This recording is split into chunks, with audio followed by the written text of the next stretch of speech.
temporal, pues para que sea como un camino a seguir adelante, a seguir llevando adelante esta formación y esta espiritualidad franciscana que es tan rica en muchas cosas, en muchos valores y ha hecho mucho bien a la iglesia y lo va a seguir haciendo.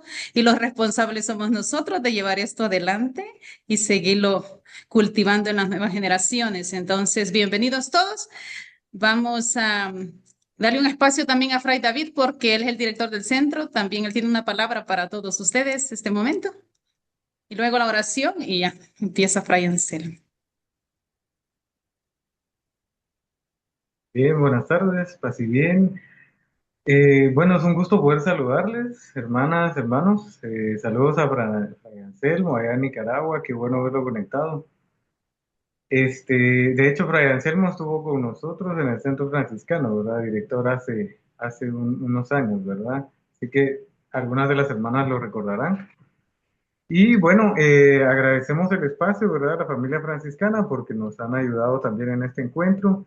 Nada más seguirlos invitando a que sigan participando en las actividades, sobre todo las que tenemos a nivel virtual, ¿verdad? De formación. Poco a poco hemos ido queriendo como ir generando nuevos espacios y ayudando a que pues todas las actividades y formaciones nos ayuden también a generar pues un camino de unidad, de formación y sobre todo porque este año es especial para nosotros, ¿verdad? Y en eso irá la temática del día de hoy también. Entonces, saludos hermanas, hermanos, que Dios les bendiga y agradecerles también el tiempo, el esfuerzo, porque sabemos que hoy domingo también hay muchas actividades pastorales, entonces hacer este tiempo también es un gran esfuerzo, ¿verdad? Así que Dios les bendiga, paz y bien.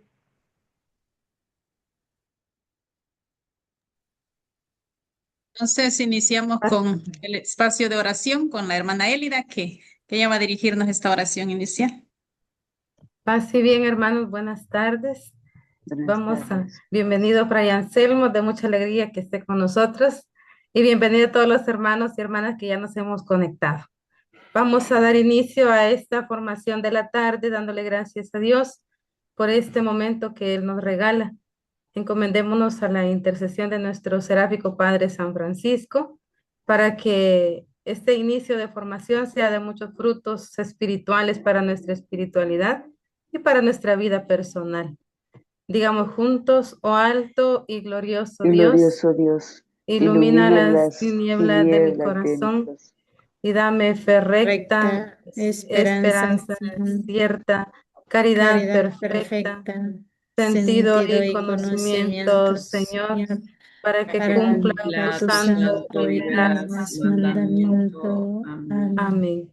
También encomendémonos a la intercesión de nuestra Madre Santísima para que ella siga acompañando nuestra espiritualidad y nuestra vida de consagrados.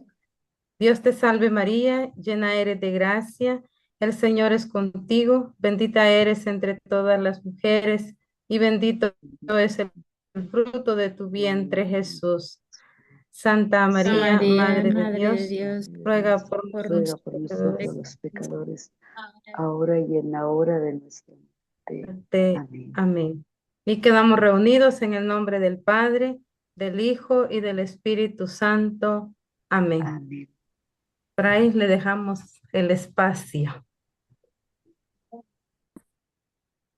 Hola, paz y bien.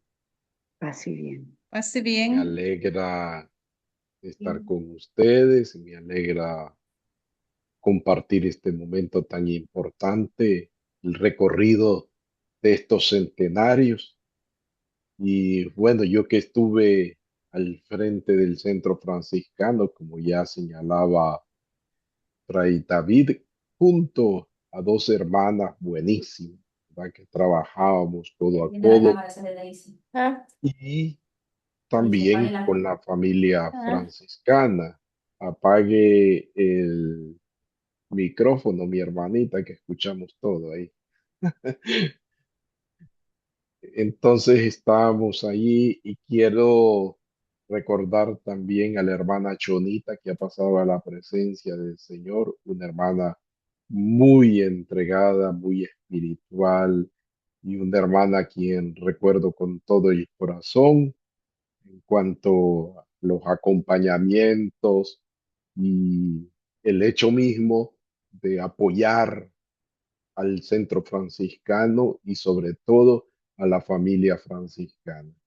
Yo entonces me lleno de mucha alegría, de mucho gozo. Yo sé que pues ustedes hoy están aquí para compartir, para escuchar lo que nosotros queremos pues compartirles a ustedes.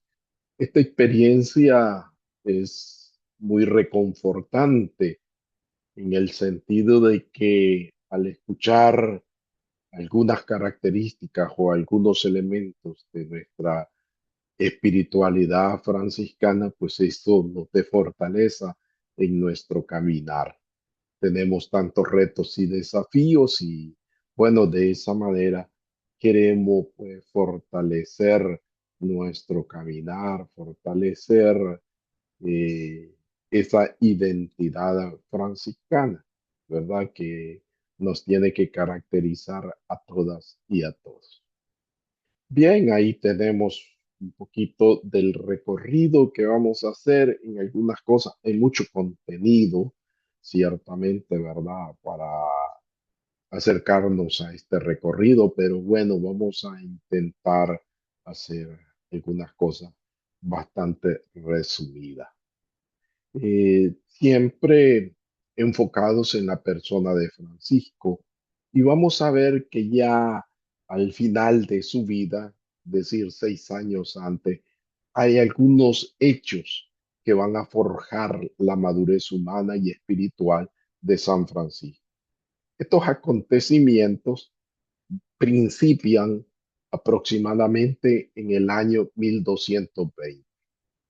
Y ya sabemos que en ese año suceden varias cosas que lo vamos a ir desglosando poco a poco. Cuando alguien quiera hablar, por favor, levanta la mano. Ahí hay un icono para levantar la mano, para preguntar o para aclarar un poco más. No tengan pena de interrumpir o de decir, miren, aclara Fray, por favor. Y si no les puedo aclarar, pues ahí está Fray David, que termina de aclarar el asunto o de enredarlo más. Por ahí vamos a ir aclarando, enredando. Entonces ya decíamos que este año es muy significativo por dos razones. La primera es el encuentro con el sultán, ¿verdad? De Egipto. Y ese encuentro va a ser como muy fundamental para la espiritualidad franciscana. Recuérdense que a partir de ese encuentro del año 1220, que Francisco ya va a regresar y, y va a encontrarse con sus hermanos, va a compartir esa experiencia profunda de paz, ¿verdad? Y de misión, sobre todo entre los musulmanes o sarracenos. Este encuentro entonces se va a dar en un contexto concreto, ¿verdad? Porque hay un tiempo de crisis tanto de la iglesia como de la misma orden. Hay conflictos internos en la orden y sobre todo la fragilidad corporal que le van a dar las enfermedades a Francisco, ¿verdad? Esas enfermedades lo debilitan totalmente. Y eso va a ser, Anselmo, pues sí. perdone, ¿será que puede poner en grande la pantalla? Permítame, vamos a Gracias, ver. muy amable. Correcto. Ahí estamos. Creo que ahí estamos.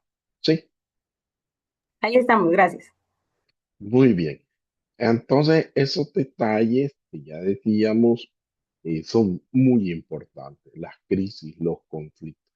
Nosotros como religiosas, como religiosos, no estamos exentos de eso. Siempre van a haber crisis, siempre van a haber conflictos internos y siempre va a haber fragilidad.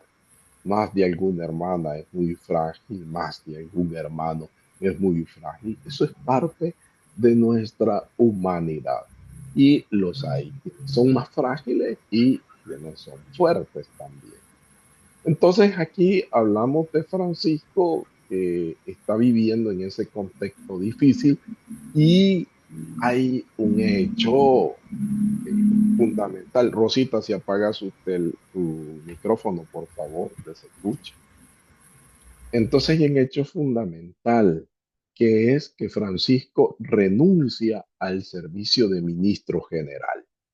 Imagínense usted, Francisco se siente tan atribulado y viviendo una situación tan difícil que toma la decisión de renunciar a ser ministro general.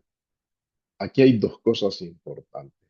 No renuncia a ser hermano menor, sino a dirigir la orden. Su renuncia es esa figura de autoridad que él representa y delega como responsable al hermano Pedro Catán, que es un hermano laico, no es sacerdote. Pero el hermano Pedro Catani muere en el año 1220 y eso lleva a Francisco a nombrar otro hermano como vicario. Y ahí está el electo Fray Elías de Cortona. Fray Elías también es hermano laico y Francisco pues le tenía mucha confianza y lo consideraba competente de conducir la fraternidad minorítica, manteniendo lo esencial del carisma.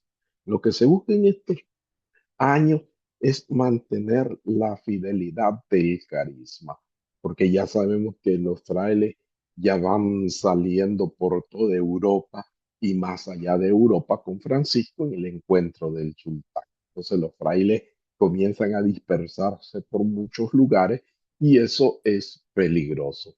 Ese contexto lo vamos a tener presente a la hora de la regla, cuando hablemos de la regla. Entonces vemos a Francisco enfermo, debilitado, con infecciones graves, ¿verdad? Y que se va debilitando bastante, ¿verdad? A eso también se le suma la situación de la salud mental, porque eso afecta psicológicamente. Cuando vienen las enfermedades corporales, también uno entra en crisis normal, ¿verdad? Que ya no sirvo, que para qué estoy aquí, que mejor me voy o que renuncio. Hay tantas cosas que se dan a la hora de la crisis que afecta también nuestra vocación. Esta paz evangélica que Francisco proclama se encuentra al despojarse del ego superficial. Y lo vemos como un primer momento en el deseo de ser caballero. Ya sabemos que Francisco deseaba con todo su ser caballero. Ese era el deseo que movió a Francisco a las batallas, que movió a Francisco a involucrarse en todos esos movimientos revolucionarios de su tiempo. Entonces Francisco, como joven, comparte esos ideales de otros jóvenes, pero el deseo de él es llegar a ser caballero. Y luego que da ese paso, es en esa búsqueda de conectar con lo más profundo, con el misterio de Dios que lo lleva a un amor desinteresado. Los procesos de conversión de Francisco lo van a llevar a eso, a descubrir este misterio de Dios. Recuerden ustedes que en una de esas batallas él estuvo mucho tiempo prisionero, aproximadamente un año. Después sale enfermo, sale atribulado, pero después se enrola otra vez en esos ideales de ser caballero. Y cuando va rumbo a la batalla, llega un momento en el que en una noche tuvo un sueño. Y entonces en ese sueño él descubre esa voz, que es una voz que le cuestiona, que es una voz que le pregunta a quién tiene que servir, al amo o al siervo. Y él, por supuesto, va a responder que hay que servir al amo. Y entonces la voz le cuestiona, le dice, ¿por qué estás sirviendo? Al súbdito, ¿por qué sirves al siervo? Y Francisco, al escuchar aquella voz, comprende que es una voz de Dios, que no es una voz cualquiera, y regresa, deja entonces esos deseos, esos sueños de ser caballero y regresa. En otras palabras, deja la violencia, deja la guerra para vivir en un ambiente de paz, en un ambiente diferente, en un amor desinteresado. Entonces, para Francisco, la paz es posible, ¿verdad? Viviendo en esa dimensión de la diversidad, aceptando y amando incluso a los musulmanes, ¿verdad? Incluso, ¿verdad? En sus diferencias religiosas. Va a ir más allá. Y esto es importante para nosotros, ¿verdad? Esta paz va a ser fruto del encuentro y un compromiso activo con la justicia y la salvaguarda de la creación. Eso lo vamos a ver con el cántico de las criaturas, ¿verdad? O el himno al hermano sol. Por otro lado, la vida y obra de Francisco demuestran que es posible ser un constructor de paz. Y de hecho, las franciscanas, los franciscanos estamos llamados a ser constructores de paz en un mundo totalmente fracturado, haciendo de la espiritualidad un camino para la paz en nuestros contextos actuales. Cada uno de nosotros vivimos un contexto, ¿verdad? Y allí tenemos que procurar ser hombres, ser mujeres de paz. Cuando lleguemos a las otras diapositivas, hay un trabajo que vamos a hacer sobre la dimensión misionera y martirial de la orden que se va a desarrollar. Vamos a ver este contexto histórico eclesial. La iglesia está centrada en la acción guerrerista de conquista, en fortalecer el poder jerárquico y concretar el poder político del Papa. La iglesia va a tratar de vencer a los musulmanes, de recuperar la Tierra Santa, pero no solamente es eso, sino que es a través de las cruzadas, esa acción guerrerista y de conquista y de sometimiento, lo que la iglesia está haciendo. Entonces no es una misión como la de Jesús, sino que es una acción guerrerista. Y Francisco, que ya había superado esa violencia dentro de sí mismo, que ya había sanado ese trauma de la guerra, de la violencia y de la división, va a descubrir ese llamado, va a descubrir esa vocación, el llamado a amarnos los unos a los otros como Dios nos ama. Y va a ir rechazando la violencia que divide al mundo en varios campos enemigos, en dolor y muerte sobre todo. Como hombre pacífico, como religioso, asumió el compromiso de caminar con Cristo y vivir según las bienaventuranzas. Entonces, Francisco concibe su misión y la de sus hermanos como una gran campaña por la paz, una cruzada de reconciliación. No es una cruzada guerrerista de conquista, sino de reconciliación. Y esto no es poco. En una iglesia que cree en la intervención militar, en la acción armada como una cruzada guerrerista en favor de recuperar las tierras donde caminó Jesús, Francisco propone que unido al mensaje cristiano, tiene que estar presente la propuesta de paz, de no confrontación y de no violencia. Esto es hermoso, esto es bello. Sí, esa propuesta de paz, de no confrontación y de no violencia. Y es actual también. Esa es la propuesta que tenemos que asumir nosotras y nosotros. El evangelizador tiene que actuar como un pacífico, con acciones en favor de la paz que trae la justicia. Y aquí en el testamento, Francisco va a enseñar a sus hermanos algo bien interesante. El Señor me reveló que dijésemos este saludo. El Señor te dé la paz. Miren qué bonito es el saludo que Francisco propone a sus hermanos. De ahí es que viene ese saludo de paz y bien. La paz que todos deseamos y que va más allá de un saludo porque es un deseo de que se cumpla esa paz, de que vivamos en un ambiente de paz y de procurar el bien para todos. Veamos el contexto de la crisis personal en Francisco de Asís. Ya hemos mencionado que en estos últimos 5 años de la vida de Francisco tiene una trascendencia importante para el legado del carisma y la espiritualidad, así como para la estructura de la orden y el papel de la iglesia de cristiandad. Esta iglesia que ya hemos señalado que tiene mucho poder y tiene también esos deseos de dominación y de querer llevar con las armas y con la sangre, ir y vencer a los musulmanes.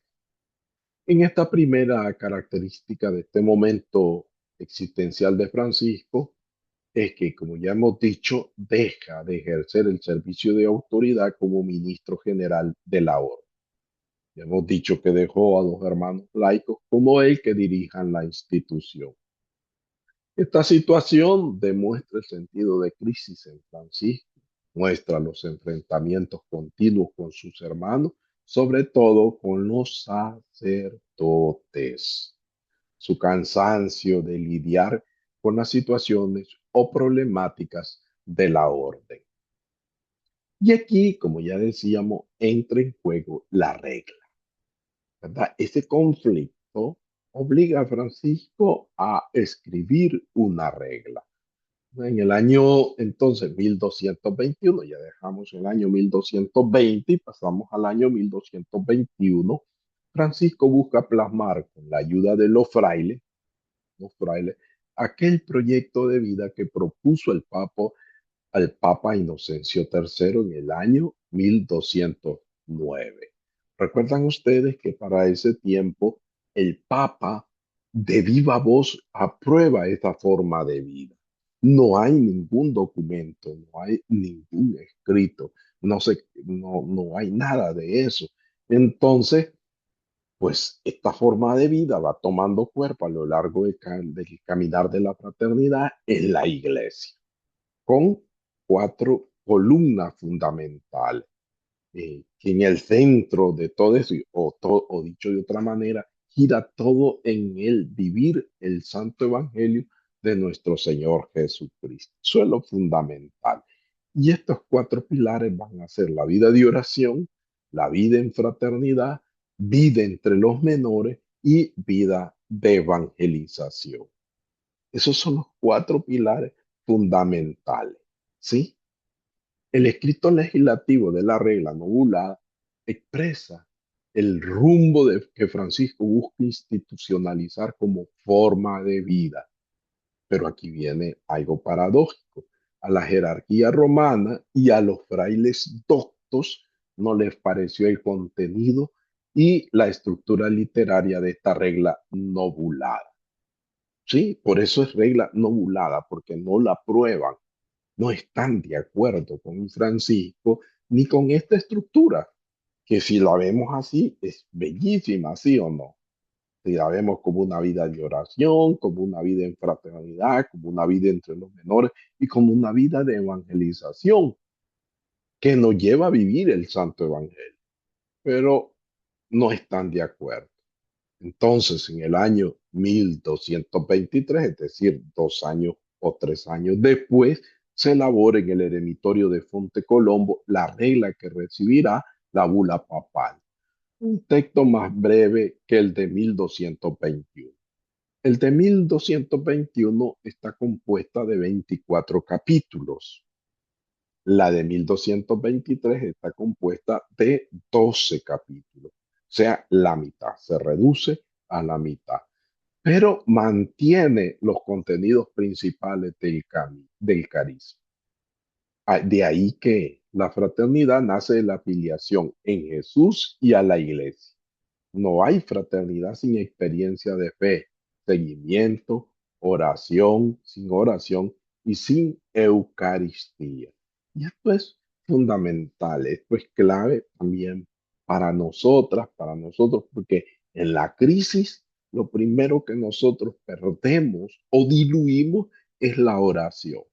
Nos sentimos tan mal que ya para qué ir a la oración o para qué hacer oración, ¿verdad? ¿Para qué engañarnos? Y tampoco la Eucaristía. No queremos participar de la Eucaristía y nos resistimos a eso. Dentro de esta dinámica de la fraternidad se van a dar unos vicios, unos enemigos de la fraternidad. Y Francisco va a ser muy sabio en esto. Y uno de esos primeros vicios o enemigos es la murmuración y detracción. Dice Francisco en la regla, ningún hermano haga mal o hable mal a otro, sino más bien por la caridad del Espíritu, sírvanse y obedézcanse unos a otros de buen grado. Imagínense el consejo, la amonestación que Francisco hace a sus hermanos, que no hagan mal, ni hablemos mal del otro. Porque en la fraternidad a veces caemos en esos vicios de hablar mal de la otra, de hablar mal del otro. Y es triste, pero se da muchas veces. ¿Verdad? Y hay hermanas que andan viéndole a uno lo negativo, ¿sí? Para sacarte lo negativo. No ven lo positivo, no te dan un aplauso, no te dan un abrazo por lo positivo, sino te señalan y te juzgan por lo negativo. Por otro lado está la envidia. Y dice Francisco, todo el que envidia a su hermano por el bien que el Señor dice y hace en él, incurre en el pecado de blasfemia, porque envidia al mismo Altísimo que dice y hace todo bien. A veces hay mucha gente envidiosa en la vida religiosa, ¿verdad? Y hay que tener cuidado de esas envidiosas o de esos envidiosos. Muy bien. El orgullo y la autosuficiencia. Gente muy orgullosa, que se creen superior a los demás y también incapaz de vivir y formar parte de una fraternidad de pobres y menores. Mucha gente que viene aquí, ¿verdad? Y se encierra, se aparta, se aleja. Mucha gente que no quiere convivir con los hermanos ni convivir con otros. Y mucha gente o muchas personas que realmente afuera son bellísimas y ríen y cuá, con todo el mundo, pero adentro quiere gana vivir con ellos, ¿verdad? Porque son sumamente perfeccionistas y estrictos. Francisco fue claro, muy claro. Quiero que esta fraternidad se llame Orden de Hermanos Menores. Nosotros somos hermanas, somos hermanos, ¿sí? No somos priores, no somos superiores, somos hermanos menores. Pero ¿qué cuesta vivir en eso? O sea, nos sube los humos, ufale, y entonces nos cuesta vivir en esa dimensión de minoridad. La palabra menor describe cómo ser hermanos y cómo vivir y anunciar el evangelio. Y aquí podemos hacernos una pregunta: ¿cómo vivo yo la minoridad? Es una manera también de estar en el mundo, un modo de vivir, servir y expresar nuestra relación con Dios, con los demás y sobre todo con la creación. Dice Francisco en la primera regla, y la regla no burlada dice, y deben gozarse cuando conviven con personas de baja condición y despreciada, con pobres y débiles, y enfermos, y leprosos, y los mendigos de los caminos. Vean qué hermoso, ¿con qué tenemos que gozar? ¿Verdad? ¿Con quién tenemos que relacionarnos específicamente? Luego pasamos a otro documento importantísimo que es el testamento. El testamento fue escrito en Santa María de los Ángeles, en la Porciúncula, lugar donde muere Francisco. Este es un escrito que muestra el corazón de Francisco, su sentir más profundo en relación a la forma de vida o a la forma de ser hermanos menores. En este sentido, se retoma los orígenes de la primitiva fraternidad. Vean qué hermoso esto, ¿sí? Su testimonio de conversión y su entrega al seguimiento de Jesús, pobre y crucificado. Este es un detalle clave para nosotras, para nosotros. El seguimiento de Jesús, pobre y crucificado. Y Francisco pedirá que este escrito se lea junto con la regla. No puede leerse por separado, tienen que ir juntos. Este escrito sale de una humanidad débil que ya experimenta la cercanía de la hermana muerte. Ya está muy cerca de la muerte Francisco. Es síntesis entonces del camino de conversión hecho por Francisco, dando énfasis a algunos aspectos que junto con la regla son fundamentales para el pobrecillo. Vamos a ver algunos aspectos de eso. El testamento está marcado por la fe que tiene Francisco en el Padre de la Misericordia. En este documento se revela la confianza y la conciencia que tuvo el pobrecillo de la presencia de Dios en todo su caminar. También el testamento revela una lectura de fe en la historia personal y fraterna del seguimiento de Cristo que experimentó Francisco. Todos los momentos vividos están transidos de la presencia de Dios, del Dios discreto que actúa en la vida.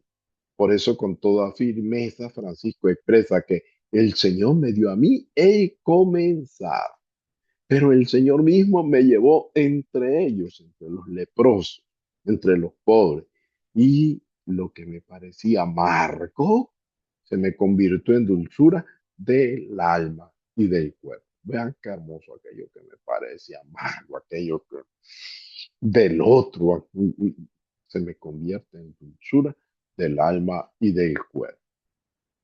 Entonces, vamos a ver en el testamento algunos detalles también interesantes. El encuentro con el leproso. En ese encuentro, Francisco descubre el rostro misericordioso de Dios y lo expresa así. Como estaba en pecado, me parecía extremadamente amargo ver a los leprosos. Por estar en pecado, Francisco rechaza a los leprosos, se siente mal, ¿verdad? Ver un leproso. Se evidencia en estas líneas una realidad de las sombrías tinieblas que no le permitían a Francisco ver con los ojos de la sensibilidad y espiritual a aquellos seres humanos que estaban contagiados de lepra, que eran marginados, condenados a una muerte lenta y dolorosa. Es el encuentro con el leproso que convierte lo amargo en el goce de la dulzura, es decir, el asco, el rechazo, el pecado, el miedo en la osadía del abrazo, porque Francisco lo abraza y lo besa. Hace un cambio de mentalidad, sentires e ideas en Francisco. El leproso le vuelve a reiniciar la vida en plenitud. Francisco realizó una acción plenamente humanista, compasiva, que devuelve la dignidad al leproso y hasta el ser hijo de Dios, que hace salir el sol sobre buenos y malos. Pero 5:45. Enfatizando este encuentro con el leproso, lo vuelve compasivo con los crucificados, en clave de seguimiento del Cristo pobre y crucificado, incluso hasta el martirio, es decir, perder la vida. Juan 12:25. Es desde su seguimiento de la huella que se mantiene fiel a la iglesia y continúa la misión. Francisco entonces une la experiencia con el leproso y la adoración de la cruz, como ya lo había resaltado en la regla novulada 1:1, regla novulada 1:1.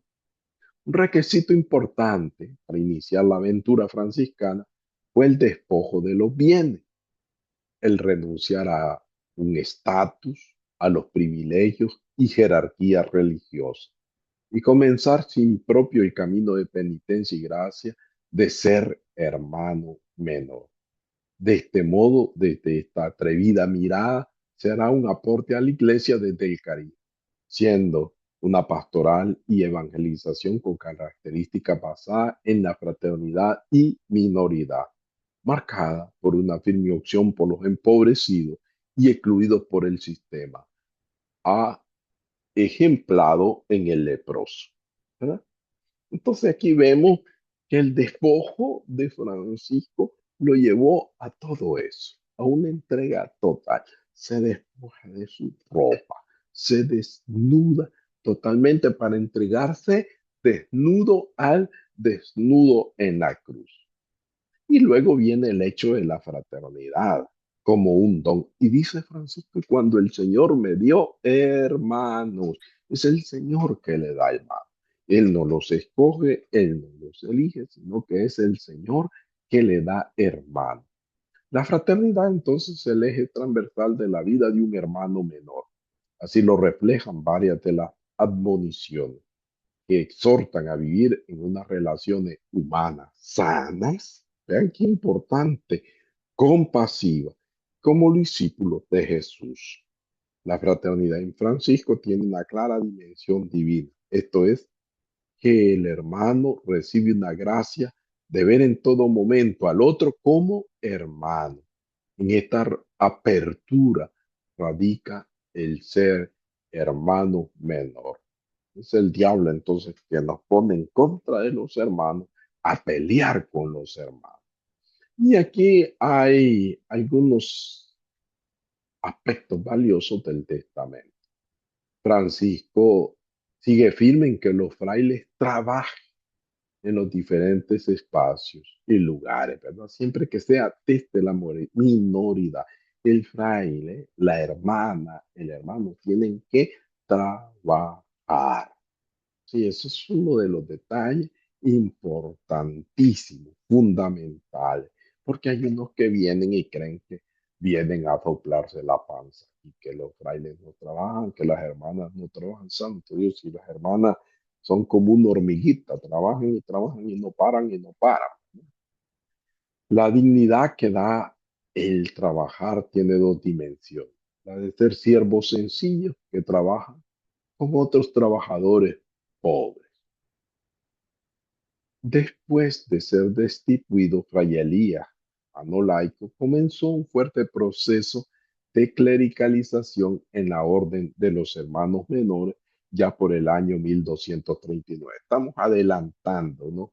Y estamos para explicar que ahí te da la prohibición que los frailes no trabajen fuera de la casa religiosa, es decir, fuera del convento, que los frailes trabajen, pero en el convento. Antes no, en el tiempo de Francisco los frailes trabajaban y la regla invita a trabajar en los oficios que anteriormente los frailes tenían antes de ser religiosos.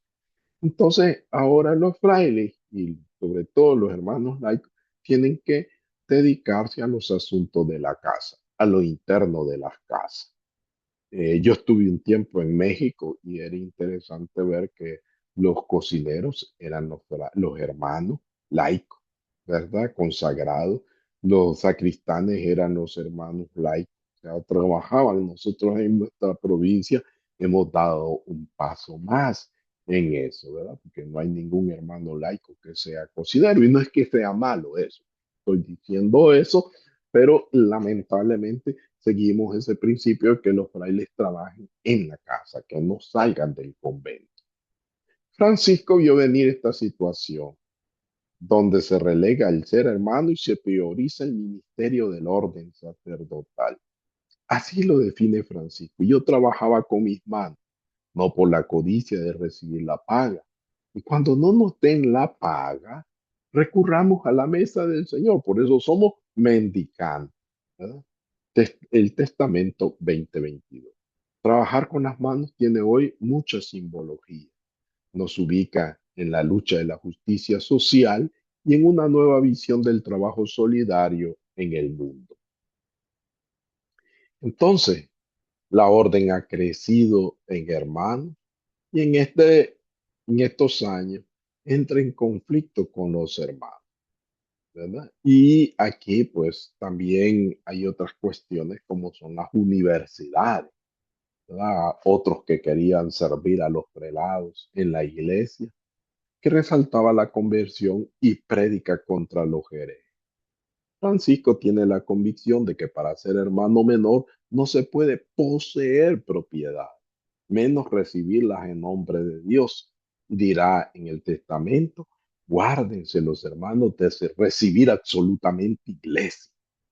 Imagínense, ahora estamos hasta la pata de iglesia, ¿verdad? Estamos allí metidos en las iglesias, pero Francisco no quería eso. Y hospédense allí como extranjeros y peregrinos. El fraile tenía que hospedarse ahí, no tenía que recibir absolutamente nada, no tener nada, no poseer nada, porque si poseemos propiedades, entonces tenemos que defender esas propiedades, porque los ladrones van a querer llegar allí y robarnos lo que tenemos o lo que nos han dado, ¿verdad? Y aquí hay un testimonio muy bonito de eso.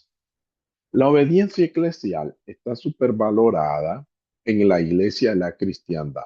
Alrededor del ejercicio de obediencia es que se mueve lo esencial de la vida consagrada. Francisco resalta una obediencia desde las relaciones fraternas, desde el amor fraterno. Por eso propone una obediencia caritativa que no se basa en la represión y humillación, sino en la apertura y comprensión en el ejercicio de obedecer. Obediencia caritativa. En el tiempo de Francisco también estaba el monacato y en el monacato habían otras experiencias de autoridad y de obediencia, ¿verdad? No era, por eso Francisco es muy sabio y lo refleja en el testamento. Bien, dejamos la regla y el testamento y pasamos ya a otro momento de los 800 años, y es la encarnación del Hijo de Dios. En diciembre del año 1223, Francisco celebra en un eremitorio llamado Grecho. Pónganle atención a estos detalles. Era un eremitorio llamado Grecho, el misterio de la encarnación de la Navidad, la ternura de Dios que se acerca amando a la humanidad. Francisco, amando a la Navidad, perdón, que sea anodada hasta la cruz para la salvación universal. Francisco une en su interior la tensión legislativa que trae la regla bulada con la alegría salvífica de la celebración de la Navidad en Grecho. Y aquí Francisco propone lo contemplativo como el ascenso hacia lo divino y el descenso hacia lo humano. El Hijo es imagen de Dios invisible. Colosenses 1:15. El Verbo encarnado nos configura.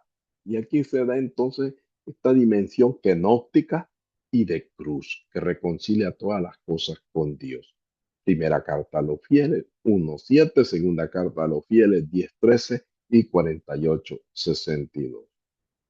Francisco nos invita a mirar y escuchar al Verbo encarnado, contemplarle amorosamente y dejarnos transfigurar. Recuperar entonces la contemplación amorosa del Hijo, cuya contemplación nutre la vida del orante, del creyente, del que siempre busca a Dios en todo momento.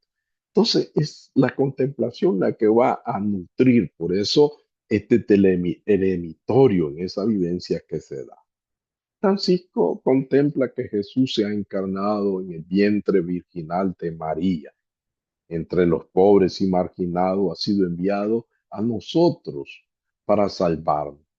Ese es el modelo de sencillez y humildad, el referente mayor de la presencia de Dios en el mundo, en la creación. Nosotros, como hermanas, como hermanos, somos llamados a desarrollar la misión de la salvación entre los seres humanos y la creación. En el seguimiento de Jesús pobre y crucificado, nuestra presencia menor ya signo eficaz de salvación.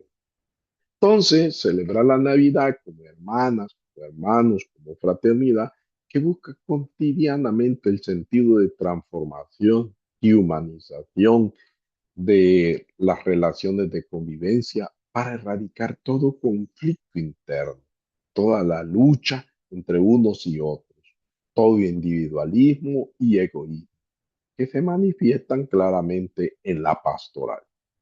Por supuesto, hay valores o principios que unen la fraternidad, salir de nosotros mismos para encontrarnos con el hermano que Dios nos ha dado. El Papa Francisco enfatiza o enfatizaba mucho eso, el salir de nosotros mismos, ¿verdad? Para ir a la periferia. Pero aquí es el salir de nosotros mismos para ir con el hermano, porque es un don de Dios. Y es, por decirlo así, perder ese tiempo para estar con la hermana, con el hermano. Es recuperar la capacidad de sentir, de verdadera libertad, de igualdad, de respeto, de perdón, de solidaridad. Escucha y diálogo para no huir, sino asumir un compromiso eclesial e histórico. Bien, hasta allí hemos avanzado. No sé si han levantado la mano porque yo no he podido ver. Ya nos quedan solo 2 momentitos nada más. A ver si hay alguna mano levantada y si no, seguimos. No ha habido mano, hermana. Bien, Ahí, Fray. Hay una. sí hay una mano. Está María No, Pedrín. sí. Ahí logro ver una yo, pero no sé si hay otra más porque no tengo todo el... Adelante, Es María. ella por el momento, Fray. Le damos la palabra entonces. Adelante, hermana. Yo tengo una pregunta, Fray, respecto a lo que usted decía sobre Fray Elías, creo, y el otro Sí, hermano quien dejó Francisco sobre por qué le llama, Pedro Catani. por qué le llama laico y no, ajá, sí, era fraile, pero laico, no entiendo Sí, ahí no era sacerdote. Bueno, la palabra es lego, somos hermanos lego, pero luego entró la palabra lego en una dimensión peyorativa, ofensiva, ¿verdad? Pero la palabra original es lego, somos hermanos legos, ¿verdad? Pero hoy en día usted le dice a un fraile, usted es hermano lego, como soy hermano laico consagrado. Y sobre ese tema hay un escrito del ministro general Carballo, bien interesante, el hermano laico consagrado, porque los demás son hermanos laicos, son laicos, ¿verdad? Pero nosotros somos hermanos laicos consagrados. En otras palabras, y sin darle tanta vuelta al asunto, somos hermanos legos. Pero a algunos no les gusta eso, ¿verdad? Porque era la división, por llamarlo así, o mejor que división, la estructura del hermano lego y del hermano clérigo. Luego se llamó hermano no clérigo. Ahí se decía, es el hermano no clérigo. sí, pues entonces, pero allí yo, bueno, yo me confundo en el sentido de que está, digamos, cuando hablamos de las vocaciones, decimos, Sí, ¿verdad? Los consagrados, que allí para mí entra, serían los sacerdotes, los sí, religiosos, religiosas y todo, ¿va? Y la otra parte, el consagrados somos matrimonio, todos. y de ahí los laicos. Y Sí, laicos consagrados, o sea, no están dentro de un instituto religioso, pero están en todo su servicio al Señor, ¿va? No se casaron, no eligieron la vida religiosa, pero son sí, laicos consagrados. Entonces, ahorita usted me dice que son laicos, por qué entonces serían laicos y no frailes, hermanos? Porque ujú, son frailes. sí, son Bueno, frailes. no sé, pero a mí me causa esa Sí, confusión, ¿verdad? No, sí, o yo tengo mal el término cuando en esta explicación de esto, ¿verdad? Si no sí, son parte de un instituto religioso, entonces yo digo son laicos consagrados, o sea, es una vocación también, ¿verdad? No religiosos, no sí, matrimonio, pero sí dedicado al servicio del Señor. Entonces, como si yo estoy equivocada, pues entonces me pues reaprender, sí. ¿verdad? Voy a explicar algo que a veces nos golpea a nosotros, y es que Francisco fue un hermano lego, hermano laico, no fue sacerdote. Inmediatamente se van, la mayoría de religiosas, inmediatamente se van a la liturgia de las horas y vienen, mire, Fray, pero aquí dice diácono y fundador de las 3 órdenes. Wow, dice uno, ¿verdad? Y luego no conocemos otro aspecto que son los contextos históricos de los hagiógrafos. Por ejemplo, San Buenaventura escribe para una orden ya clericalizada. Y San Buenaventura, en el hecho que dice de Grecho, cuando habla de Grecho, de esa celebración de la Navidad, dice que Francisco se reviste con el traje litúrgico sacerdotal y proclama el evangelio. En ese tiempo, solamente podía proclamar el evangelio el que era diácono, el sacerdote y el obispo. Un laico no lo podía hacer, ¿verdad? O un laico consagrado o un lego. Por otro lado, está el tema interesante del monacato, ¿verdad? Donde también muchos de ellos son hermanos, son monjes, de ahí viene el monacato, son monjes, pero hay otros que son sacerdotes, son monjes sacerdotes que prestan un servicio.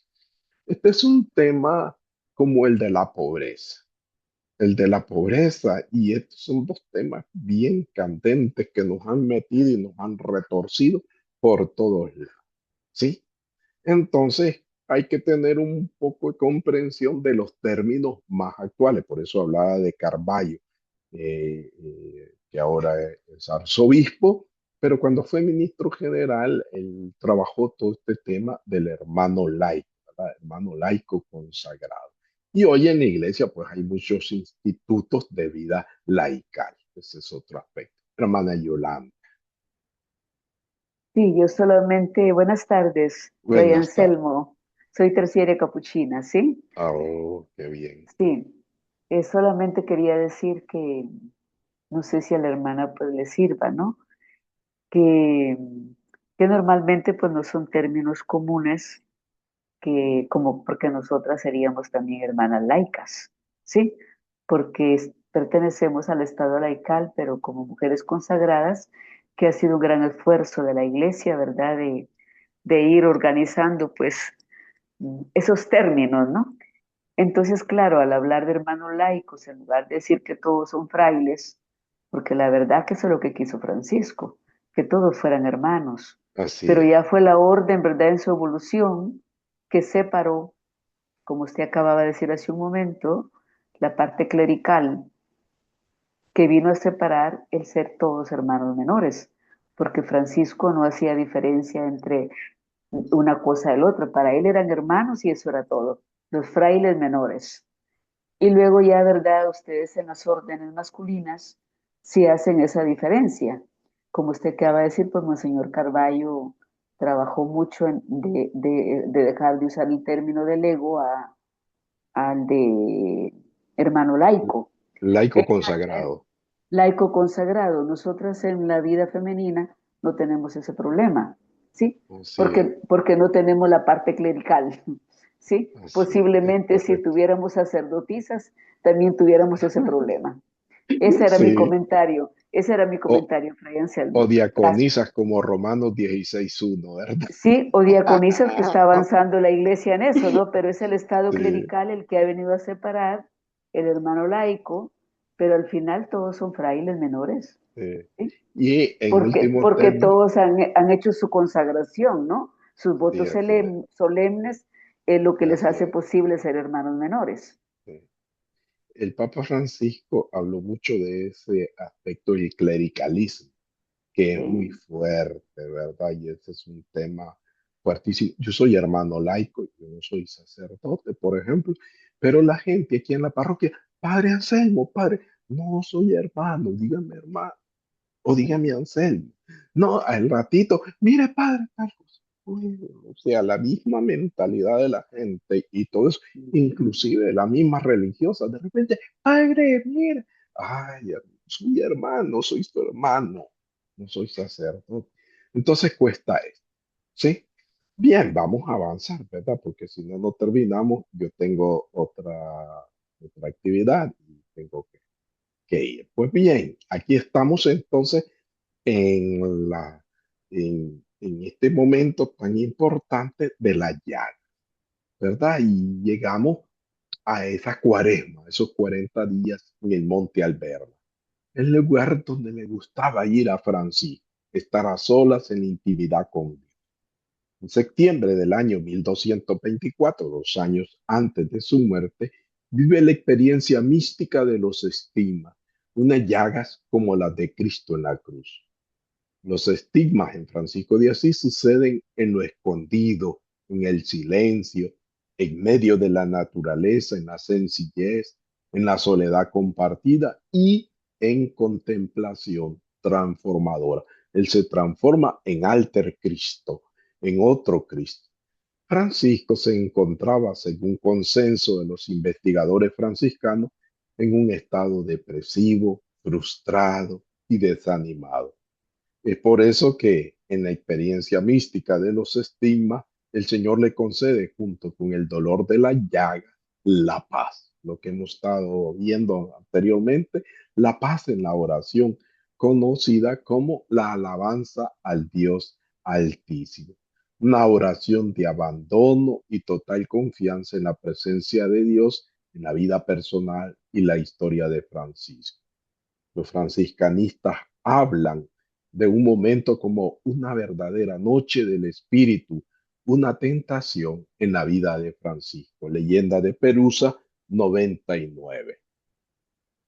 Entonces, aquí nos encontramos con este caballero herido como Cristo, que va a ser testigo de esta fraternidad cósmica que nace del corazón, del canto, del dinamismo espiritual, la alabanza de la meditación bíblica. Y en este contexto también del libro del Apocalipsis, en donde todas las criaturas alaban al Señor. Estamos dando paso al cántico, ¿verdad? Y conducen a Dios porque Él es el Señor Rey del universo. Francisco, ahora identificado con Cristo pobre y crucificado, vive la plena reconciliación consigo mismo, con la humanidad, sus ideas e ideales, con el sueño y la realidad de la orden, aceptando principalmente que no la manejaba o que no le pertenecía. Francisco también vive la experiencia de la reconciliación. Por eso habla de la verdadera alegría, por donde va el sentido de la felicidad humana, que es una verdad esencial en la persona y tiene su expresión en la dimensión fraterna. Vean qué importante la fraternidad. Francisco, por pura gracia, se va reconciliándose, encontrándose con él mismo, aceptando el momento y la condición de vida que ya cambió, que está en otra etapa, en otra franja, que ha llegado al final de la existencia humana. Y aquí entonces se da el cántico de las criaturas, 1225. Ya hemos dicho que baja del monte Albernia y llega a San Damián, donde están las clarisas, y allí comienza a componer este poema tan hermoso. Lo va componiendo poco a poco. No es que es un poema que se dicta en un solo lugar, no, sino que lleva diferentes momentos, ¿verdad? Y luego hay otros documentos ahí con la bendición al hermano Bernardo, ¿verdad? Leyenda Perusa 2 y Espejo de Perfección 130, y pues el testamento. Francisco compone el Cántico de las Criaturas, una parte primero, que es el encuentro reconciliado con las criaturas, reconociendo que son hermanos, que somos parte del cosmos, pero esta gran casa común que habitamos. Luego se inspira en la otra parte, que surge de su realidad de enfermedad y tribulación, donde habla del perdón. Esto es abrazarse también a sí mismo, en este misterio que Dios actúa en la debilidad humana. Francisco enfrenta esas consecuencias y termina aceptando la muerte, a la que le llama hermana, y abre los brazos para el encuentro definitivo con el Creador, quedándose desnudo para que la total verdad de sí mismo sea abrazada por el Padre de las misericordias. Se recuerdan que en la plaza de Asís él se despojó, se desnudó. Y luego antes de morir también se desnuda, se despoja, pide que lo desnuden a sus hermanos y que lo acuesten sobre la madre tierra para morir desnudo en ese contacto con la tierra. Vean qué hermoso entonces toda esta relación de Francisco con la naturaleza, con la tierra y consigo mismo, con la hermana muerte, que es lo más difícil para nosotros. Este poema, ¿verdad?, está en un contexto de máximo sufrimiento y dolores continuos, enfermedad y problemática de la orden, ¿verdad? El cántico del hermano Sol es fruto de la alegría, de la alabanza, de la meditación bíblica, de la contemplación orante, del asombro ante la belleza, del testimonio acogedor que remite al Creador en un cántico vigoroso, constituido en torno a un signo místico sagrado. Entonces el cántico es este símbolo de despojo, como ya hemos hablado, y de revelación, una fraternidad que vive agradecida de su vocación, su calidad de vida evangélica abierta a la solidaridad, es decir, en el servicio con los leprosos, con los migrantes hoy en día, con los excluidos y que sabe plantearse el futuro del planeta, de la madre tierra. Es una fraternidad entonces que no muere en vano jamás. Y aquí vamos a utilizar otro término de la ecoespiritualidad. No es solamente un quehacer orientado hacia Dios, sino hacia la liberación del ser humano, de un mayor cuidado de la vida, de mayor amor en lo que hacemos para sostener nuestra vida fraterna, alegre, servicial. Es decir, reavivar nuestra búsqueda comprometidos con la orientación de un proceso vital, proyecto de vida para recobrar la esperanza y alcanzar la meta divina. Bien, Francisco entonces vive esta experiencia de cruz en su propia vida, ¿sí? Vive esos momentos difíciles cuando se les cauterizan los ojos porque está casi ciego. Entonces Francisco está en una situación de dolor, de esta vivencia en profundidad, el misterio de la cruz, en una realidad en la vida de Francisco que busca sobre todo vivir según la voluntad divina. Y finalmente, ¿verdad? El poema rescata la perspectiva fraterna, fraternidad universal, cósmica, para no olvidar la fuente de que todo lo creado y que a la vez nos hermana, nos ayuda a mejorarnos, es decir, ser más humanos a la vez. Es la ilusión, el encanto del encuentro, el acontecimiento fundante de la experiencia espiritual. Alabanza como motivo fundamental para agradecerle todo al Creador, dador de vida. En conclusión, entonces, la fraternidad es el espacio privilegiado para dar esos pasos de restablecer la comunión, la innegable unidad y abrir nuestro mundo personal para acoger al otro, para darle entrada en la vida, en nuestro hábitat natural, donde habita el testigo del misterio. La vida, que es un don, brota del misterio que nos precede y que pone los medios para responder adecuadamente. La fraternidad constituye la fuerza del amor. Y llegamos entonces ya, haciendo todo este recorrido, finalizamos con la Pascua de Francisco, ¿verdad? Toda esta experiencia vital de un hombre reconciliado se da en Francisco entre los años 1225 y 1226, cuando el 3 de octubre de ese año asume dándole la bienvenida a su propia muerte, a la hermana muerta, espejo de perfección 123, ocurrida en la porciúncula, como ya hemos señalado. Francisco finaliza sus días en esta tierra no con dolor y sufrimiento, sino cantando a la creación. Aun cuando estaba ciego y cuando la debilidad corporal lo absorbía, Francisco se va de este mundo cantando, alabando y dando gracias. Por eso termina el cántico expresando, alaben y bendigan a mi Señor y denle gracias y sírvanle con gran humildad. El servicio es con gran humildad. No solamente que nos vivimos sirviendo, sino que hay que servir con gran humildad. Colorín colorado, con gran humildad hemos terminado. Ahí estamos. ¿Verdad? En este recorrido, gracias, mis hermanas, gracias. Sigan apoyando el Centro Franciscano, sigan participando, no dejen de participar. Su presencia es valiosísima en el Centro Franciscano. Yo que estuve en ese espacio, podría decirle, hermanas, sin ustedes el centro no es nada, pero con ustedes el centro es bellísimo y esa es una experiencia. Recuerdo, me he encontrado con religiosas por ahí que, ay, ¿se acuerda que usted nos dio formación? Yo me quedo, sí, pero usted estaba más jovencita, sí, usted también. Ah, la digo, fue cierto, ¿verdad? Estábamos jóvenes en ese entonces. Y pues bien, gracias a Dios ya hemos crecido, ¿verdad? Estamos un poquito más grandes, como se dice allá, pero lo importante es compartir y no tener pena si nos equivocamos, pues preguntemos, ¿verdad? Y siempre es para aclarar y para mejorar.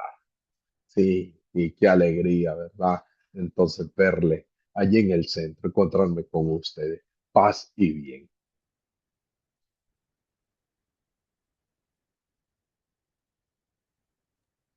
Si hay alguna pregunta, puedo contestar. Tengo unos 5 minutos todavía.